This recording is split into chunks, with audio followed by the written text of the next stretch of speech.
వ్యాసుడి మనోవేదన. బ్రహ్మపుత్ర, విశారమైన ఈ సంసారంలో ప్రాణికి ఏమి సుఖమో ఉంది? నన్నే చూడు. ఒక ద్వీపంలో జన్మించాను. తల్లిదండ్రులు విడిచిపెట్టి వెళ్ళిపోతే అనాశ్రయుడినై గాలికి పెరిగాను. కర్మానుసారంగా ఎదిగాను. పర్వత శిఖరం మీద చాలా సంవత్సరాలు తపస్సు చేశాను. పుత్రుడు కావాలని శంకరుణ్ణి ప్రార్థించాను. శుకుడు జన్మించాడు. అతడికి వేద విద్యలన్నీ నేర్పాను. జ్ఞాని అయ్యాడు. నన్ను నిర్దాక్షిణ్యంగా విడిచిపెట్టి వెళ్ళిపోయాడు. పుత్ర విరహంతో పరితపించాను. అప్పుడు నువ్వే వచ్చి నన్ను ఓదార్చావు. అక్కడితో మేరు పర్వతం వదిలేసి మా తల్లిని తలుచుకుంటూ కురుజాంగలానికి వచ్చాను. సంసారం వట్టి మిథ్య అని తెలిసిన పుత్ర విరహాన్ని తట్టుకోలేక కృంగిపోయాను. నా తల్లిని ఒక మహారాజు పరిణయమాడాడని తెలిసి సంబరపడ్డాను. ఇదిగో ఈ సరస్వతి తటంలో ఆశ్రమం నిర్మించుకొని కాలం గడుపుతున్నాను. శంతనుడు స్వర్గస్థుడయ్యాక నా తల్లి వైధవ్యం అనుభవించింది. భీష్ముడు సంరక్షుడుగా 2 బిడ్డలను పెట్టుకొని కాలక్షేపం చేసింది. గంగేయుడు చిత్రాంగదుణ్ణి రాజుని చేశాడు.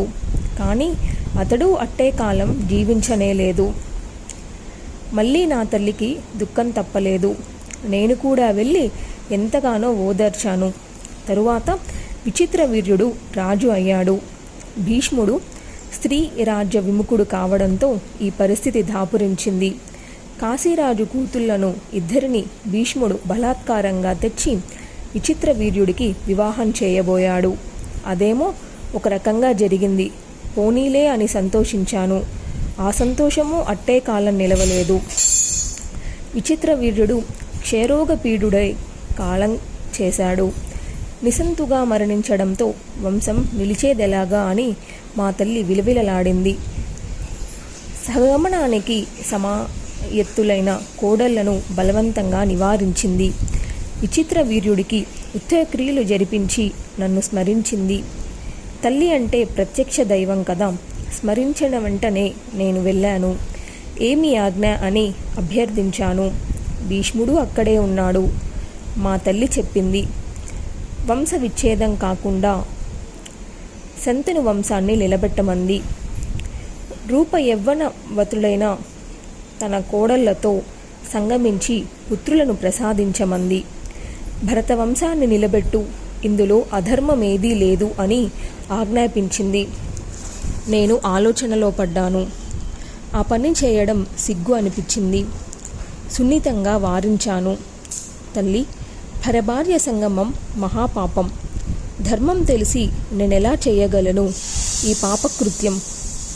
తమ్ముడు భార్య సోదరితో సమానమంటారు. నిగమాగమలు అన్నీ చదువుకున్న నేను ఈ వ్యభిచారం చేయలేను. కులాన్ని రక్షించుకోవాల్సిందే, కాదనను. కానీ అన్యాయంగానూ అధర్మంగానూ రక్షించుకోకూడదు. అలా రక్షించినందువలన ప్రయోజనం ఉండదు. పితృదేవతలు తరించిపోగా మహాపాపం చుట్టుకుంటుంది. నేను లోకులకు ధర్మోపదేశాలు చేస్తున్నవాడిని, పురాణాలను రచిస్తున్నవాడిని. ఈ కుత్సితము విగర్హితము అయిన పనిని చెయ్యలేను అని ఖచ్చితంగా చెప్పాను. ఇంతగా చెప్పినా నా తల్లి వినిపించుకోలేదు. చాలాసేపు వలవలా విలపించింది. పుత్రక, కన్న తల్లిగా నేను ఆజ్ఞాపిస్తున్నాను, ఆచరించు. ఏ దోషమో నిన్ను అంటదు. పెద్దల మాట దుష్టమే అయినా ఆచరించవలసిందే. ఇందులో నీ ఆలోచనలకు అవకాశం లేదు. ఇది శిష్టాచారం. కాబట్టి మరదళ్లకు పుత్రభిక్ష పెట్టి వంశాన్ని నిలబెట్టు, నా దుఃఖాన్ని తొలగించు అని ఆజ్ఞాపించింది. అప్పుడు భీష్ముడు కల్పించుకొని నా తల్లికి వంత పలికాడు. ధర్మశాస్త్రాలను, ధర్మ సూక్ష్మాలను విశేషంగా ఎరిగిన వాడతడు. ధర్మాధర్మ విచారణ చెయ్యకు, మీ తల్లి చెప్పినట్టు చెయ్యి అని ఆజ్ఞాపించినట్టే చెప్పాడు. ఇక నాకు గత్యంతరం లేకపోయింది. జగుత్స్పితమే అయినా ఆచరించాను. ముందుగా అంబికను కలిశాను. ఆవిడ నా తాపస రూపాన్ని చూసి అసహ్యించుకుంది. సంగమ కాలంలో కన్నులు మూసుకుంది. గుడ్డివాడు పుడతాడని శపించాను. మర్నాడు మా అమ్మ అడిగింది రహస్యంగా.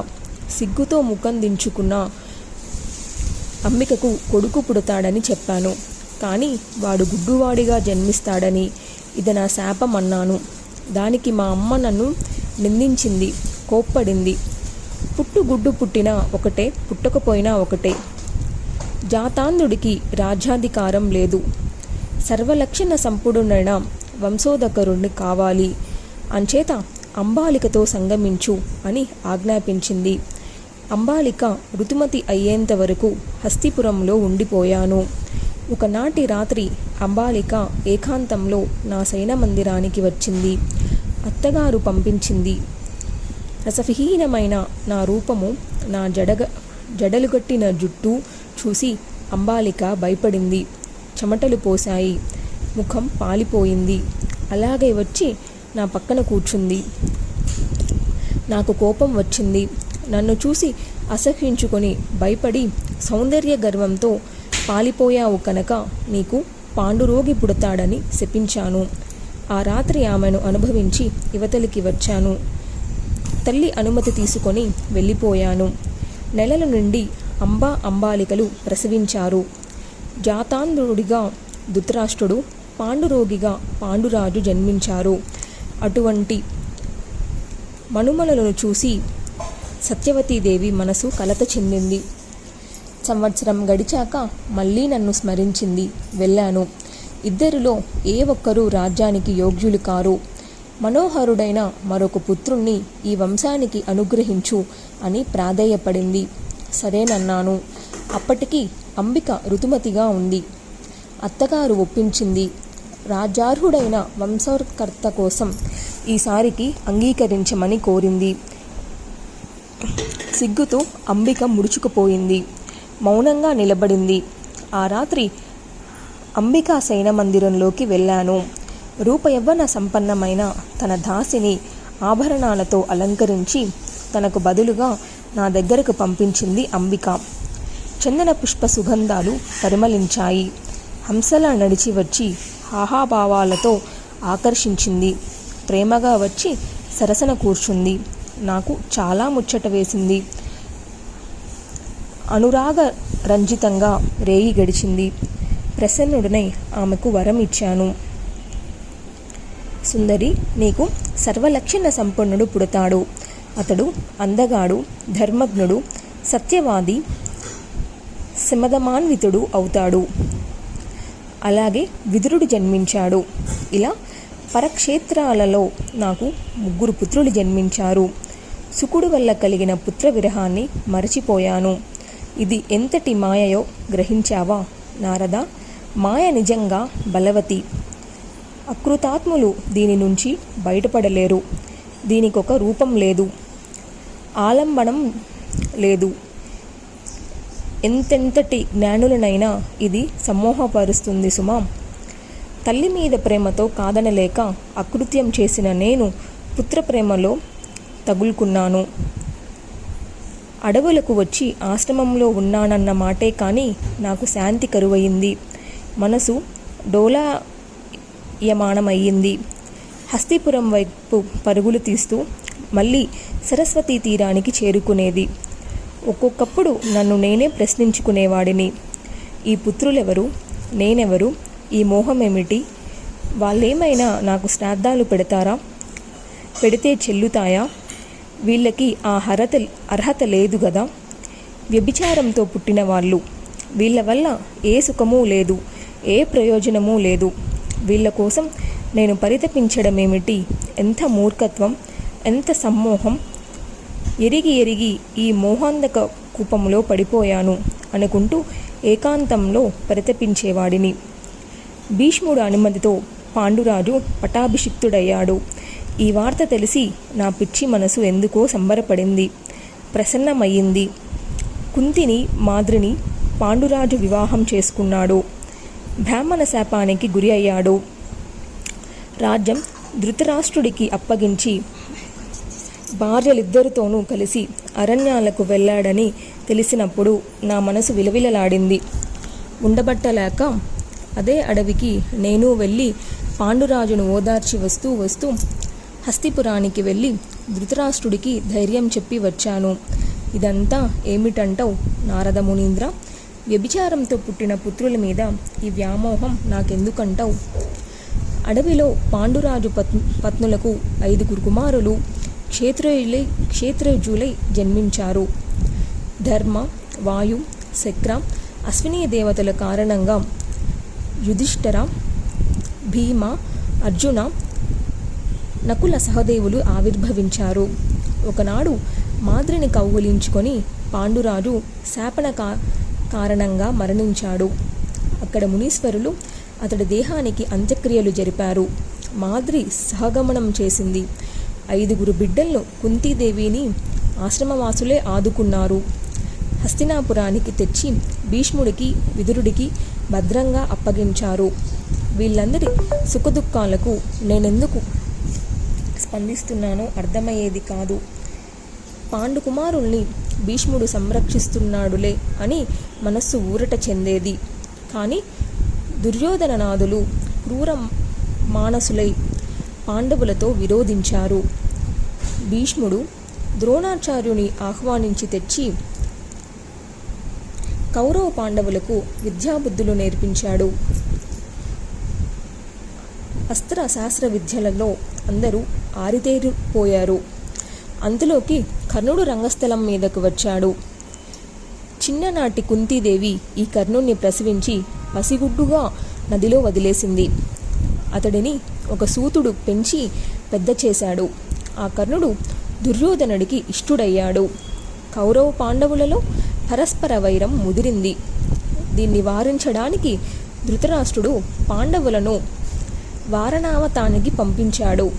అక్కడ దుర్యోధనుడు లక్క ఇంట్లో వీరిని మట్టుబెట్టడానికి పన్నాగం వేశాడు.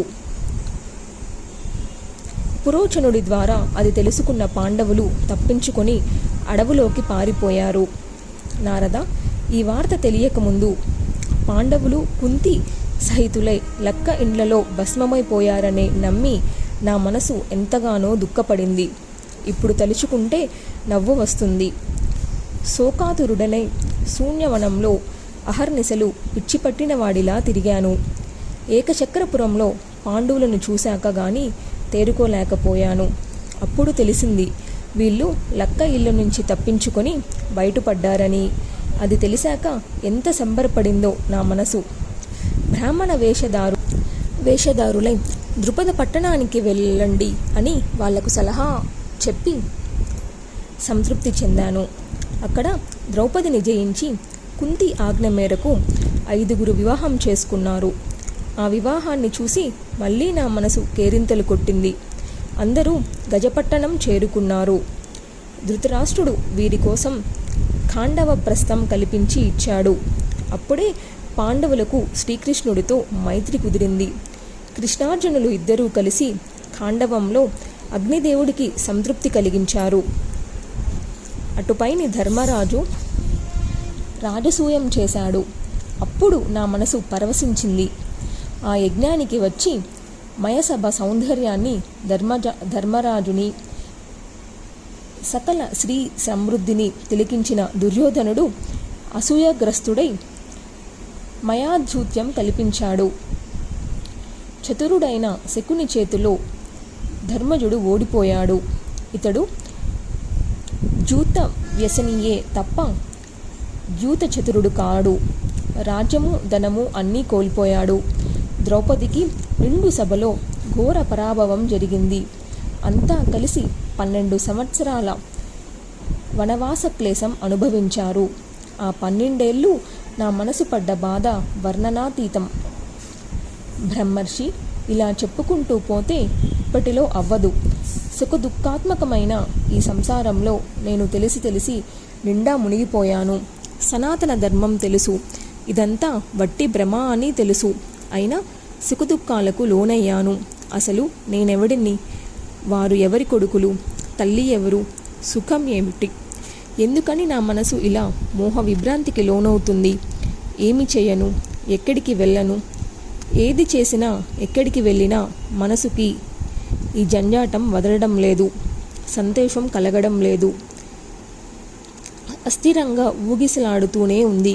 దీనికి కారణం ఏమిటి? సర్వజ్ఞుడివైన నువ్వు నా సందేహాలు తీర్చి మనసుకు సుఖాన్ని, శాంతిని ప్రసాదించు అంటూ ఆనాడు సవినీయంగా నారదుని ప్రశ్నించాను. జన్మేజయ, నీలాగే అప్పుడు నారదుడు ఎలా చెప్పాడో చెప్తాను, శ్రద్ధగా ఆలగించు.